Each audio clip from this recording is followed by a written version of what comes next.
महाराष्ट्र राज्यात असा एक डोंगर आहे जो संपूर्ण सोन्याचा असून तो अहिल्यानगरपासून फक्त 13 किलोमीटर अंतरावर आहे आणि त्या सोन्याच्या डोंगराचं नाव आहे गोरक्षनाथ गड।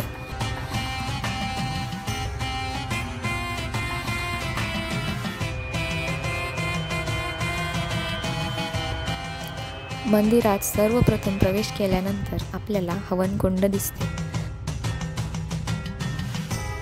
मंदिराचा जीर्णोद्धार चांगल्या प्रकारे केलेला आहे। मंदिराचा आवारा हा नितांत शांतमय, निसर्गरम्य आणि मनाला शांती देणारा आहे आणि मंदिराचा परिसर हा शांत असल्यामुळे इथे ध्यानामध्ये माणूस लीन होऊन जातो। या मंदिरातील मूर्ती काळ्या पाषाणाची असून ती मूर्ती पाहायला प्रसन्न वाटते। मंदिराच्या गाभाऱ्यात नाथांचे 1 ते 40 अध्याय चित्रित केलेले आहे।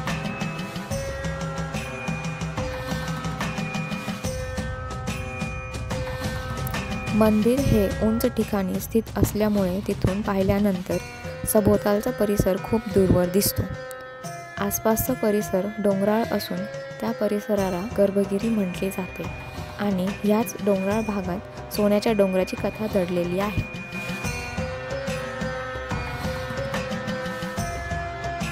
गोरक्षनाथ, मच्छिंद्रनाथ आणि मिनीनाथ हे तिघे स्त्री राज्यातून निघाले आणि परतीच्या प्रवासात तीर्थयात्रा करून ते गर्भगिरी डोंगराच्या परिसरात आले। येथे घनदाट अरण्य होते। मच्छिंद्रनाथांना अरण्यातून जाताना चोरांची भीती वाटत होती, कारण स्त्री राज्यातून निघताना मोनाळदिनी राणी यांनी सोन्याची वीट मच्छिंद्रनाथांना दिली होती। मच्छिंद्रनाथ हे सतत गोरक्षनाथांना विचारत होते की आपल्याला ह्या अरण्यातून जाताना चोर तर भेटणार नाहीत ना? गोरक्षनाथांना मनात विचार आला, आपण तर संन्यासी लोक, आपल्याकडून चोरांना काय मिळणार? पुढे एका कुंडात सर्वांनी आंघोळ केली। त्या दरम्यान मच्छिंद्रनाथांनी त्यांची झोळी गोरक्षनाथांकडे दिली। गोरक्षनाथांनी त्यांची झोळी पाहिली तर त्यात त्यांना सोन्याची वीट दिसली।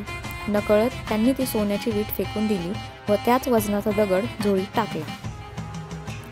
तिघेही गर्भगिरी डोंगराच्या पायथ्याशी आले व डोंगर चढत असताना मच्छिंद्रनाथांनी त्यांची झोळी पाहिली तर त्यात त्यांना सोन्याची वीट ऐवजी दगड दिसला।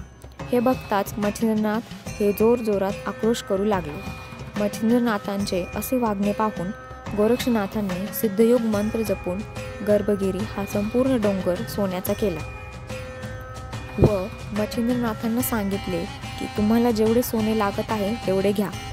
त्यानंतर गोरक्षनाथांनी मच्छिंद्रनाथांना विचारले की गुरुवर्य, तुम्ही योगी असून सोन्याची वीट का आणली? तेव्हा मच्छिंद्रनाथांनी सांगितले की आपण सर्व तीर्थाटन करून आपल्या मायदेशी आल्यावर सर्व ऋषी, मुनी, गण, गंधर्वास, नद्या यांना निमंत्रण देऊन संपूर्ण श्रावण महिनाभर या ठिकाणी अन्नदान करणार होतो। गोरक्षनाथांनी हा चमत्कार केल्यामुळे गर्भगिरी या डोंगराचे नाव गोरक्षनाथ गड असे पडले व काही लोक या डोंगराला सोन्याचा डोंगर असेही म्हणतात।